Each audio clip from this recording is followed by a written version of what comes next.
The classroom buzzed with soft chatter as students took their seats. But today felt different. There was no math problem on the board, just a strange message. Redefining Academic Priorities. Students traded confused looks. What was going on? In the back sat a tall, quiet young man. His suit was neat, his face calm. His name? Barron Trump. People didn't know him well. He kept to himself, but they had heard whispers. He's a math genius. At the front, Professor Dr. Linda Markham stood tall. She was known for two things, her sharp math skills and her strong opinions. But today, her lecture wasn't about numbers. It was about something else. Math is important, she began, her voice cold. But so is understanding the world we live in. We need less time on theories and more time on social issues. The room grew quiet. Some students shifted nervously. Others frowned. Where was the math they came to learn? Then a single hand rose, calm and steady. Barron's. Doctor. Markham's eyes narrowed. She hadn't expected anyone to question her. Yes, Mr. Trump, she said, her voice sharp. Do you have something to share about privilege and education? The class fell into silence. Everyone turned to Barron, curious. His voice was soft but strong. Professor, he said, calculus helps us solve real-world problems. Shouldn't we focus on learning it deeply, no matter who we are?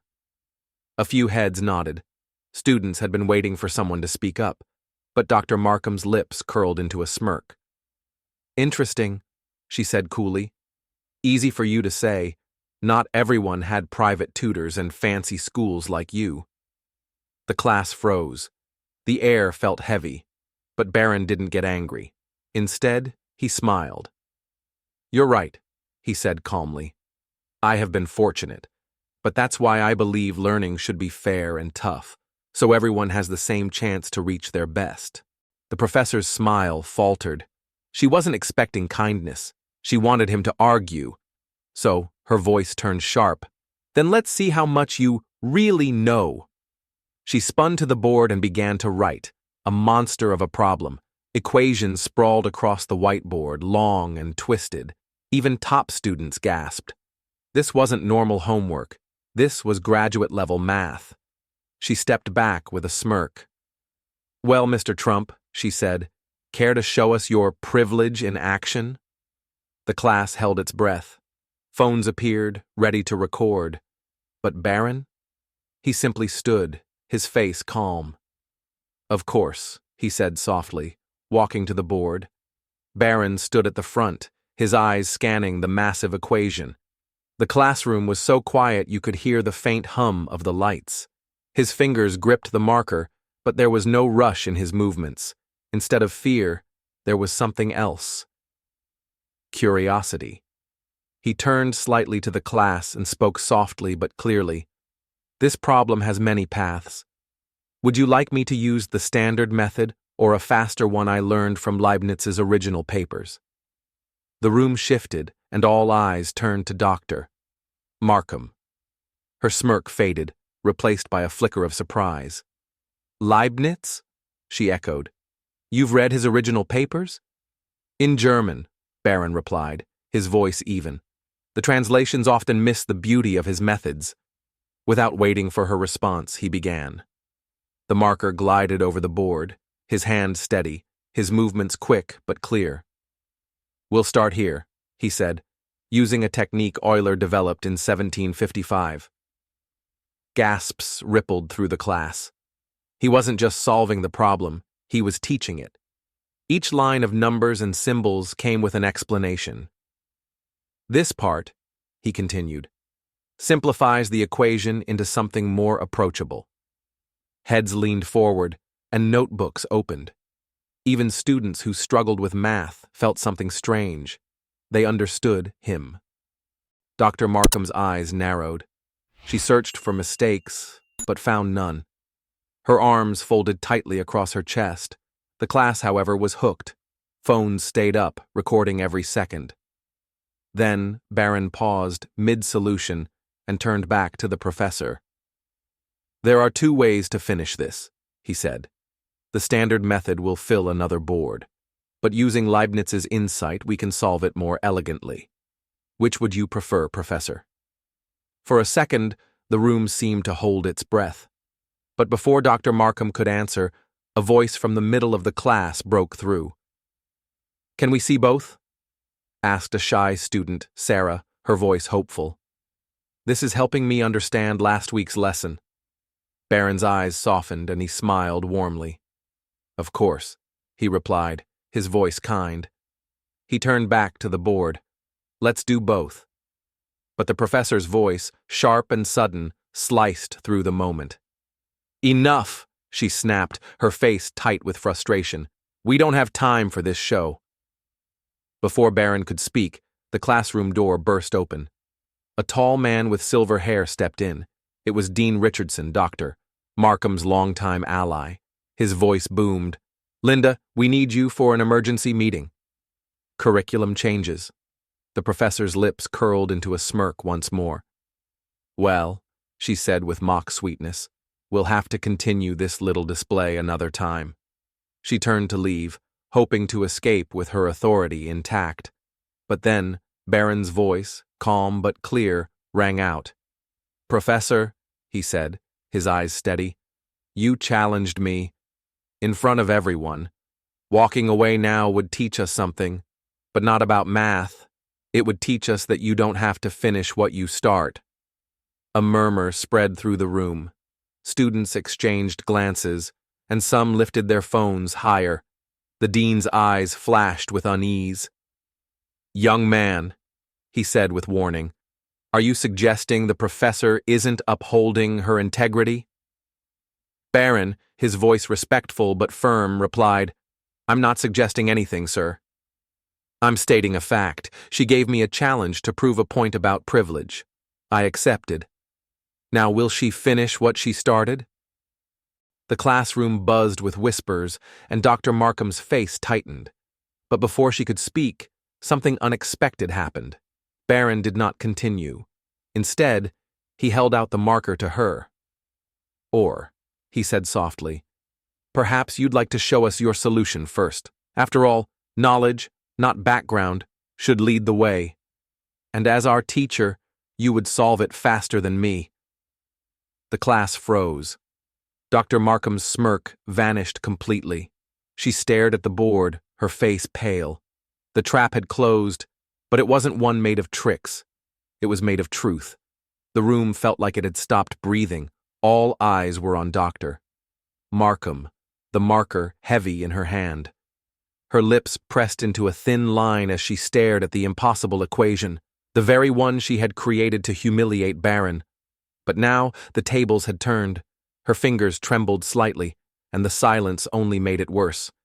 The dean shifted beside her, his eyes flicking between the board and the waiting students. Dr. Markham began, her voice tight, but the words stuck. She hadn't expected this moment. She hadn't prepared for it. The problem on the board wasn't just difficult.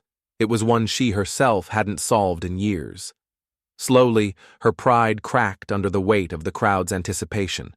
Then, from Barron came something unexpected. His voice was calm, and there was no victory in his tone.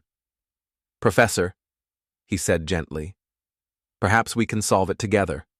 Sometimes the best understanding comes from collaboration." His words were soft, but they carried through the room. But Dr. Markham's pride flared. "Ridiculous!" she snapped, her cheeks burning red. "This isn't a math class anymore, it's a circus!" Her voice wavered, sharp with frustration. "You're just a privileged boy showing off." The dean's voice rumbled low, warning. "Linda, enough." But the room had already turned against her. A voice rose from the students. "No, Professor," called Michael, a soft-spoken scholarship student from the back. "This is a math class. It's the first time I've actually understood this topic all semester." Another voice chimed in, then another. "Yeah, we came here to learn math," said a student firmly, "not be lectured about who deserves to be here." The professor's control was slipping. The students weren't mocking her. They were asking her to teach, to share, to be what a professor should be. But Dr. Markham's anger burned hot. "This is a waste of time," she said, her voice shaking. "All of you are being manipulated by a rich kid playing genius." The dean's face darkened. "Linda," he said coldly, "you're embarrassing yourself." But before anyone else could speak, Barron's voice, calm as ever, broke the tension. "No one here needs to pick sides," he said firmly, facing the class. "Professor Markham is a brilliant mathematician. I've learned from her lectures, and if she's willing, I'd be happy to help the class together, not to argue, to learn." For a long, heavy moment, the room was silent. Then, slowly, a single hand clapped. Another followed. Soon, the room filled with applause, not loud or wild, but steady and warm. It wasn't applause for victory. It was for grace. The professor's lips pressed tightly, her pride warring with something deeper inside her. Her shoulders stiffened, and for a moment, it seemed she would storm out. But then, something in her eyes shifted, something that looked like understanding. Slowly, the tension in her body eased. She lowered the marker, her voice rough but clear. "You," she said to Barron, her tone tight but honest, "are far more of a teacher than I gave you credit for." She paused, her pride bleeding into something more human. "And more than that," she added softly, "you are right." The dean watched closely, his stern face unreadable. The students waited, their breaths caught. Then Dr. Markham turned fully to the class. "I've been wrong," she admitted, her voice barely above a whisper but sharp with truth. "I was so busy fighting the idea of privilege that I became exactly what I hated, a teacher who judged a student by anything but their merit." She turned her eyes to Barron. "You didn't come here to win an argument. You came here to learn, and you reminded me that's why I'm here too." The class sat still, stunned by what felt like something rare, a real moment. And then, without warning, the classroom door creaked open. Gasps rippled through the students. Outside, a crowd had gathered, students from other classes, drawn by the live streams and whispers spreading across campus. Some held hastily made signs, "Teach math, not bias," and "Merit over ego." The air outside buzzed with energy, and it was clear. The whole campus was watching. The hallway outside the classroom buzzed with voices. Students from across campus had gathered, drawn by the live stream of the showdown. The signs they held, scribbled in notebook ink, carried a clear message. "Teach math, not politics," and "Merit over ego." But despite the chaos outside, inside the classroom, there was silence. Heavy, expectant silence. Barron, his hand still lightly dusted with marker ink, stood calm but watchful. His eyes, warm but sharp, rested on Dr. Markham. This moment wasn't about winning. It was about what happened next. Then, with a sudden breath, Dr. Markham turned to face the class, not as a challenger, but as their teacher. Her voice, rough with pride and something more tender, broke the silence. "Class," she said, her eyes sweeping across the room, "let's finish this lesson together." The tension shattered, and in its place, something new filled the air: hope. Without another word, she picked up the marker and turned back to the board. But this time, she didn't stand alone. Beside her, Barron stood, the second marker in his hand. "Shall we, Professor?" he asked softly. She nodded once. "Let's." Together, they worked through the problem. Barron's quick, elegant methods blended with Dr. Markham's careful, methodical teaching. And as they explained each step, something incredible happened. The class leaned in, phones lowered, notebooks opened, students began to learn. Even the ones who always felt left behind saw the beauty of the numbers, the patterns unfolding like art. At one point, Sarah, the shy student who had spoken earlier, raised her hand. "Wait," she said softly. Can you explain that step again? Dr. Markham paused, her eyes softening as she glanced at Barron. Why don't you show her, Mr. Trump? She said, her voice carrying warmth. Barron smiled. Of course, he said, turning to Sarah. This part looks tricky, but think of it like a puzzle piece. Everything fits when you see it from the right angle. The marker moved, and understanding lit up in Sarah's eyes. Oh, she gasped. I get it. The room, which had been a battlefield minutes before, felt alive with something rare. Joy. The joy of learning. The dean, who had watched everything in silence, finally stepped forward. His deep voice broke the moment. I've seen enough, he said, his eyes heavy with thought. This is what education is supposed to be. He turned to Dr. Markham, his face serious but not unkind. Linda, he said, perhaps it's time we stop redefining priorities and start remembering what they truly are. Dr. Markham's shoulders, once stiff with pride, softened. She nodded, and her voice, though quiet, carried strength. I agree, sir. I lost my way. But, she added, her eyes landing on Barron, thanks to one of my students, I found it again. The classroom erupted, not in chaos, but in applause. It wasn't for a winner or a loser. It was for the lesson they had all learned together.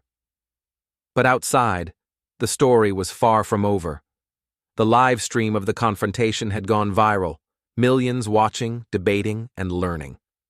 The video, titled, When a Professor Challenges a Genius and Learns Something Instead, spread across every platform, igniting conversations far beyond campus walls.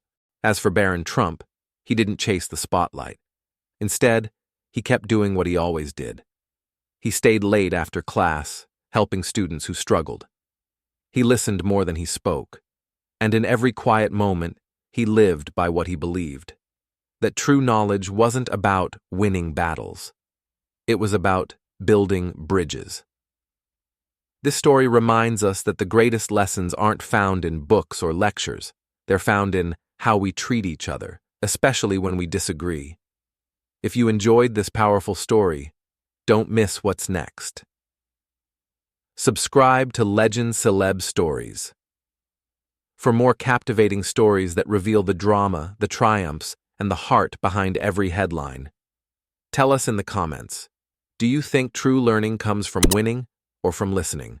And don't forget to hit the bell, because here on Legend Celeb Stories, every story has something to teach, and you won't want to miss a single one.